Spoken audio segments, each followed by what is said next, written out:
programa Momento Jurídico, então, está recebendo a desembargadora aposentada Maria Berenice Dias e a psicóloga jurídica doutora Luciana Generali Barni. Desembargadora Maria Berenice Dias, desembargadora aposentada do Tribunal de Justiça do Rio Grande do Sul, pós-graduada e mestre em processo civil, vice-presidente nacional do IBDFAM, e presidente da Comissão Nacional de Direito Homoafetivo e Gênero do IBDFAM. Autora de várias obras. Doutora Luciana Generali Barni, graduada em Direito, membro da Comissão Especial de Direito de Família e Sucessões da OAB-RS, membro do IBDFAM-RS, especialista em alienação parental e comentarista exclusiva do nosso programa, do programa Momento Jurídico. Então, serão abordados dois temas, a adoção infantil e as questões polêmicas da alienação parental. Dois assuntos que parecem distantes, não é, desembargadora? Mas são muito próximos, pois se tratam de pais e filhos, tratam de família e cabe serem abordados em conjunto. Começamos então. A Sara tem alguma coisa a falar? Pode falar, desembargadora. Não, eu acho muito significativa essa tua ideia de juntar esses temas, né? Os dois têm a ver com família, têm a ver com afeto, sabe? Tem a ver com desafetos, então acho que é importante, às vezes, a gente fazer que ótimo. Fora da mesmice de igual. É verdade, é verdade. Desembargadora, é dever do Estado assegurar às crianças e adolescentes o direito à convivência familiar? Qual o seu entendimento? Em primeiro lugar, nós temos assim, ó, que pensar o que é convivência familiar, né? Nós já não estamos mais dentro daquele conceito fechado, extremamente conservador, antigo e superado, que família é exclusivamente a família biológica ligada, sabe, pelos laços de consanguinidade. Não, né? Crianças têm direito e o Estado tem a obrigação de assegurar é o direito a uma convivência de natureza familiar, mas de natureza afetiva. Tá? Então, assim, ó, família não é a biológica. E acho que há essa confusão ainda, né? Principalmente o ECA, o Estatuto da Criança e do Adolescente, que ninguém tira o mérito dele, mas uma lei escrita há mais de 30 anos, traz conceitos absolutamente superados com relação a esse biologismo exacerbado.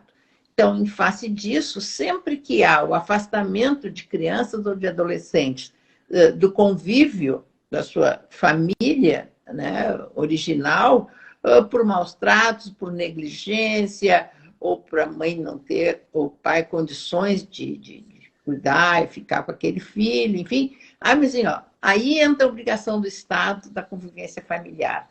Mas assim, ó, convivência de que essa criança tem uma família. Sabe? Ok. Não necessariamente, sabe, essa verdadeira campanha sem limites de que vamos fazer ela voltar para a sua família natural. Não. Sabe? Isso não atende ao melhor interesse da criança. Ela precisa ter um lar, sabe? Um lugar de afeto e respeito, que eu já acho que lar significa bem isso, né? E acho que se enxerga na adoção um resultado muito mais positivo, eficiente, sabe, pragmático para atender a esse segmento de crianças. Ok. Doutora Luciana, qual o impacto do divórcio nos filhos e quando ocorre a alienação parental? Ótimo, já vou falar na sequência, só queria dizer que, doutora Maria Berenice, eu sou uma fã sua desde a época da faculdade e nós temos algo em comum, que eu fui colega da Denise na faculdade. Ai, que maravilha! Então, desde que eu entrei lá no direito, já, né, teve esse vínculo. Ai, Mas, que bom. então, Então, em falando em vínculos, né? Inclusive a doutora Maria Berenice tem muitos textos sobre esse tema, excelentes. Então, o divórcio em si, ele não gera necessariamente prejuízos emocionais aos filhos. As pessoas têm muito essa ideia e, infelizmente, isso faz com que alguns casais permaneçam em um casamento que já não é mais saudável, visando preservar os filhos do divórcio. E isso acaba sendo muito mais prejudicial do ponto de vista emocional para os filhos. Felizmente, né, doutora Maria Berenice, esse preconceito que havia em relação ao divórcio foi se quebrando e hoje em dia nós temos o divórcio como uma decisão, né, aceita e inclusive incentivada em determinadas situações, né, em que nós temos doença aí no relacionamento. Então, o principal ponto que vai impactar no resultado de adoecimento mental dos filhos é, primeiro, o quanto vai haver ruptura destes afetos, destes vínculos, porque o divórcio ele deveria separar o casal, mas jamais os pais dos filhos. Então, esse eu acho que é a grande questão no divórcio com filhos, especialmente crianças e adolescentes também. Os pais saberem que mesmo aquele ex-cônjuge, por qualquer motivo, tendo deixado de ser aquela pessoa que eu escolhi, né, para casar um dia, que ele segue sendo pai e mãe do meu filho. E que esse filho precisa tanto de um quanto de outro. E nesse sentido que eu faço o mesmo link que a doutora Maria Berenice colocou, de que família é afeto.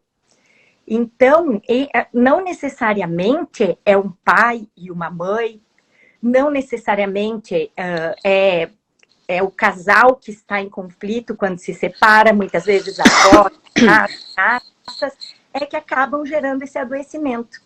E a alienação parental é uma dessas formas de adoecimento de um dos cônjuges que está com dificuldades de elaborar o luto do divórcio e acaba vendo como saída, na maioria das vezes é inconsciente, e por isso que o tratamento psicológico é tão importante, acaba tendo esse desejo de vingança muito exacerbado e acaba por se utilizar dos filhos, né, afastando ou então difamando, criando um novo conceito negativo do ex-cônjuge enquanto pai ou mãe e realmente visando romper esses vínculos.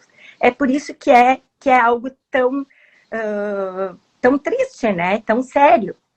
Eu até gostaria, sabe, de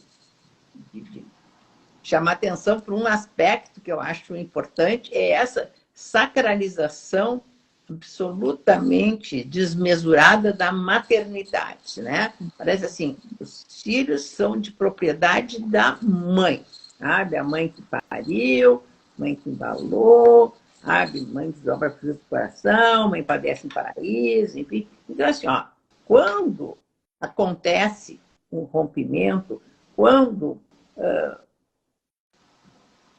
se quebra o sonho do amor eterno, sempre a tendência é querer atribuir o outro a culpa, sabe, por fim deste sonho, né? E aí é que surge, sabe, bem como disse a Luciana, esse desejo de se vingar do outro com relação a isso, né? E é bem que eu disse, às vezes não é nem muito consciente, às vezes sim, mas assim, não me quis mais, mas não, vai ficar com os filhos também.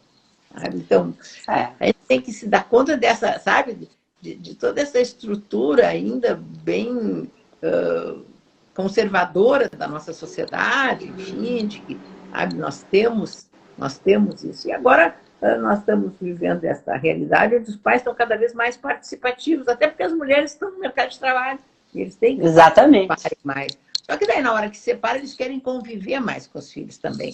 Antes não, antes pagava alimentos e, né, ninguém se preocupava muito com isso. É. Desembargadora, a guarda deve ser deferida, levando-se em conta a relação de afinidade e afetividade?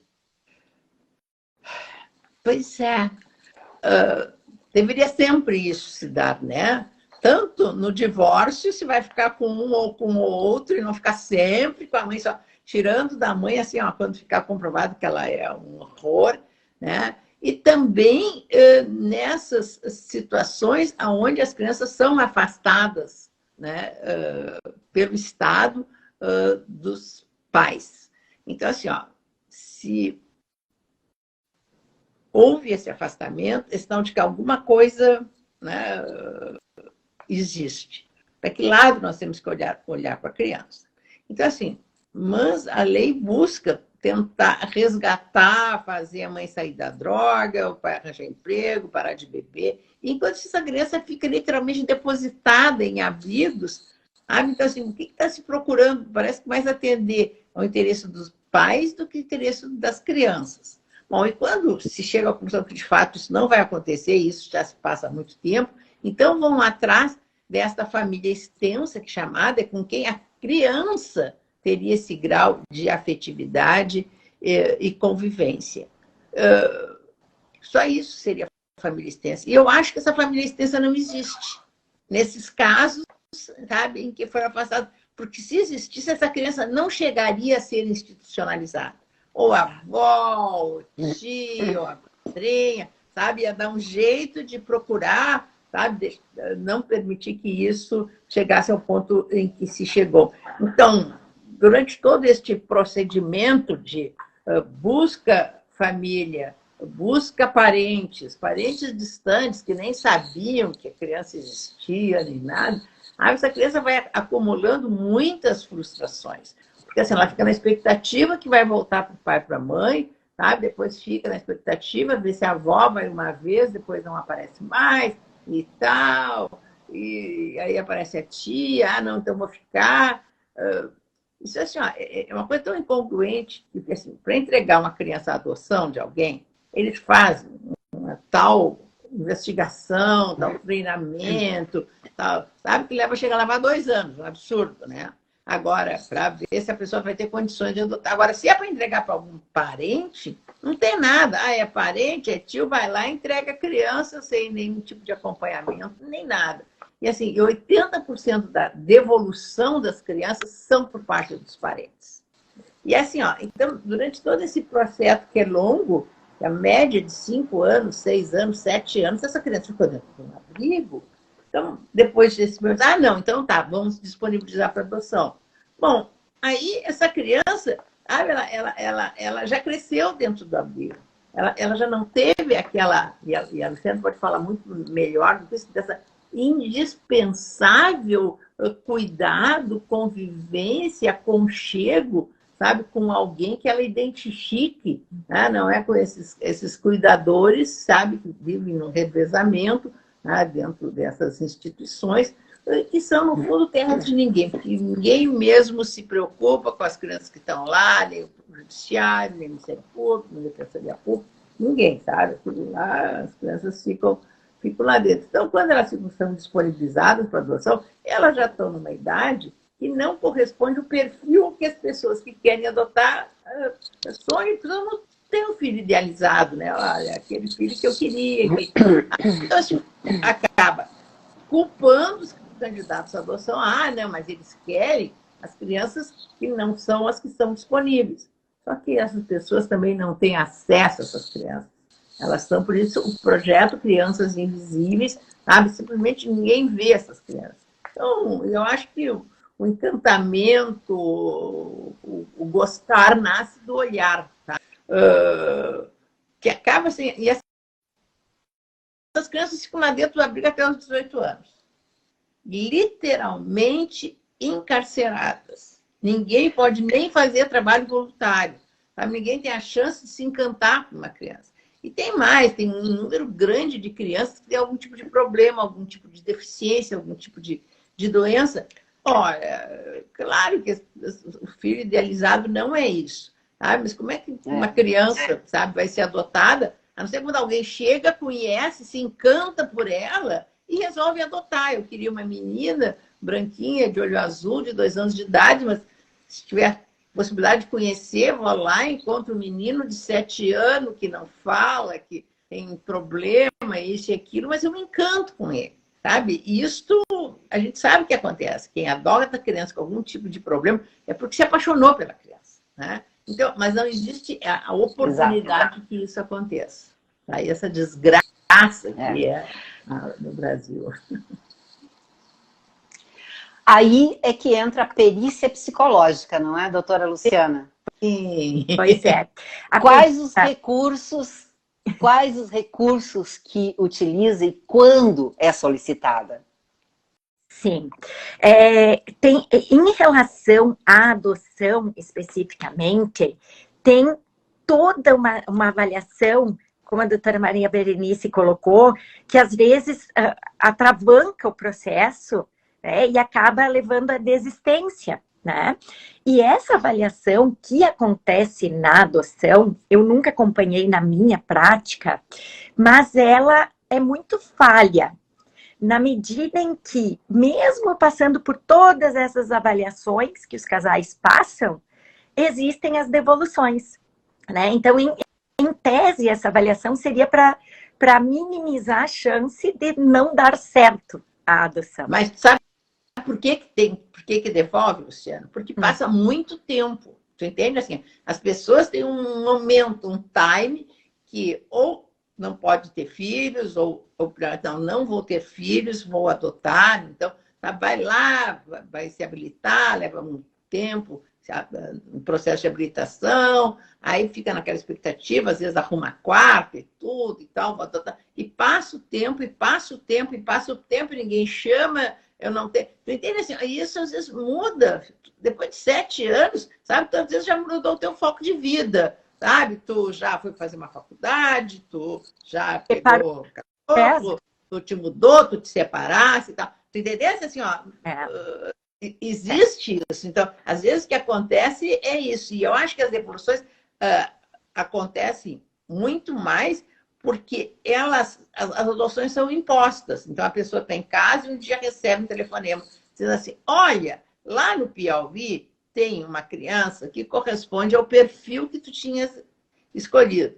Tu pega e vai lá, é aquele, sabe? Nem sempre existe aquela, sabe, aquela química, sabe? É que nem quando a gente, né, tem algum encontro às escuras e tal, a coisa não funciona. É muito raro que dê certo, muito, né? Raro, ainda estou vendo que isso acontece. Sabe? Então, assim, esses entraves que acabam levando a isso. É verdade, muito bem colocado. Mas a área que eu atuo, que é a alienação parental, né, os processos de divórcio, aí a perícia psicológica é muito importante. Por quê? A alienação parental, nós sabemos que é um fenômeno muito complexo e que, para ser avaliado, identificado com mais segurança, ele precisa de um conhecimento que vai além do jurídico. E é por isso que os juízes, o Ministério Público, sempre se socorrem dessa prova técnica, que é a perícia psicológica, também o estudo social, para que alguém da área que estuda os comportamentos, sentimentos, as relações, possa identificar ou não situações mais complexas, como alienação parental, falsas acusações de abuso sexual, que são situações que acontecem em processos de alienação parental.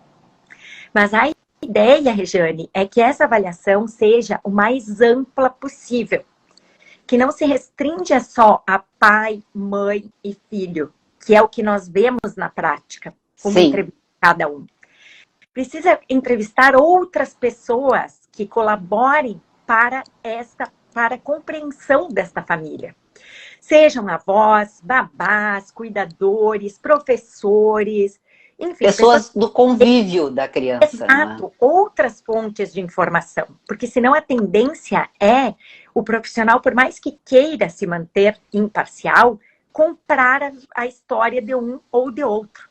E nós sabemos que os alienadores, muitas vezes, são artistas em manipular as pessoas. Então, nós vemos que se é uma pessoa com pouca experiência, que faz essa perícia, acaba se enganando, não trazendo dados, assim, tão fidedignos. E os testes psicológicos são muito importantes também, porque eles trazem dados objetivos que qualquer outro psicólogo pode verificar se estão corretos e que, somando todos esses dados levantados, aí o profissional psicólogo vai fazer uma integração desses dados com a teoria, porque senão é opinião, né? Ou senso comum. Opinião pessoal ou senso comum. Tem que fundamentar teórica e tecnicamente para colocar ao juiz as suas conclusões técnicas. E assim, auxiliar na tomada de decisão, sempre visando o melhor interesse da criança. É importante que isso fique claro. O psicólogo tem que ter este foco. Mas aí também tem uma coisa, tem que ser essas avaliações, elas têm que ser muito rápidas. Tem que ser logo no começo, sabe? Aonde, principalmente quando há esta acusação de abuso sexual. Sabe? Se passa muito tempo, a criança acaba, sabe, não repetindo de uma maneira tão automática aquilo que lhe foi informado que ela tinha que dizer, enfim, que fica mais difícil se detectar depois de um tempo se aquilo aconteceu ou não, até porque assim, chega uma hora que ela cansa de repetir.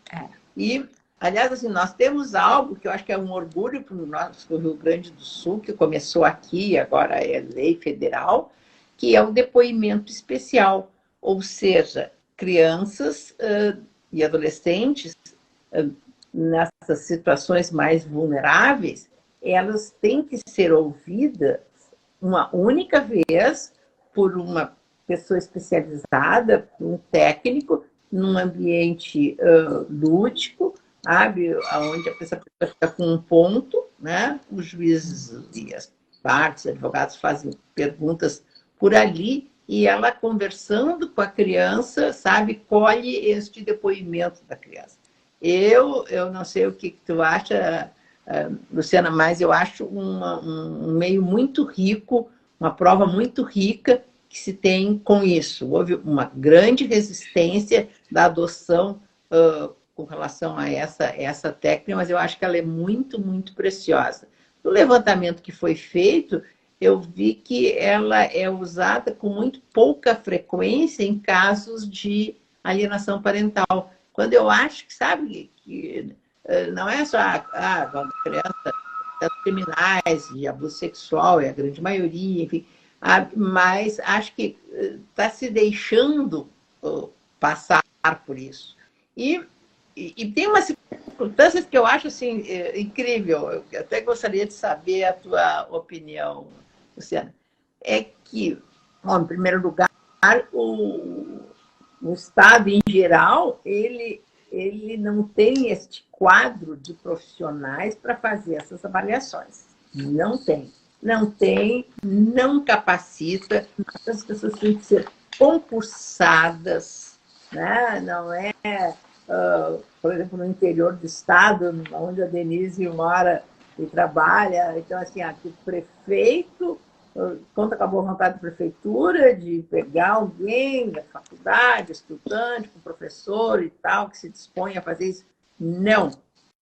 Como a Luciana disse, é muito importante essa avaliação, porque, sabe, vai além do conhecimento do juiz, sabe? Eu sempre digo assim, esses profissionais são a longa mão do juiz, sabe? Auxiliam o juiz a decidir. Então, nós temos essa pouca qualificação. E o que me atrapalha muito é, por exemplo, quantos os pais moram em cidades separadas. Gente, então, um profissional faz avaliação, sabe, com a mãe que mora numa cidade e tal, apresenta um laudo, e outro profissional faz essa avaliação com o pai e outro. Esses dois laudos não juntam. Quando tinha que ser, no mínimo, o mesmo profissional. Exato. Para poder ter uma visão geral. É isso que só precisa, sabe, que a justiça disponibilize passagem para esse técnico ir de um lugar para outro, sabe? Ou até fazer virtual, enfim, agora com essas técnicas. Sabe, assim, ó, eu quando em cidades diferentes, eu disse, gente, isso é um absurdo, não tem como fazer uma avaliação, sabe, sem ter um dado de comparação, sabe? Exatamente, exatamente. Mas desembargadora e doutora Luciana Generali Barney, o programa Momento Jurídico tem um oferecimento de Zafari Bourbon, Economizar é Comprar Bem, Icatu Seguros, Vida para Toda a Vida, Caixa de Assistência dos Advogados da OAB-RS e a APMPA, Associação dos Procuradores do município de Porto Alegre. Eu quero agradecer muito a presença de vocês. O diretor do programa, o Rogério Noschan, também está agradecendo, mandando um grande abraço.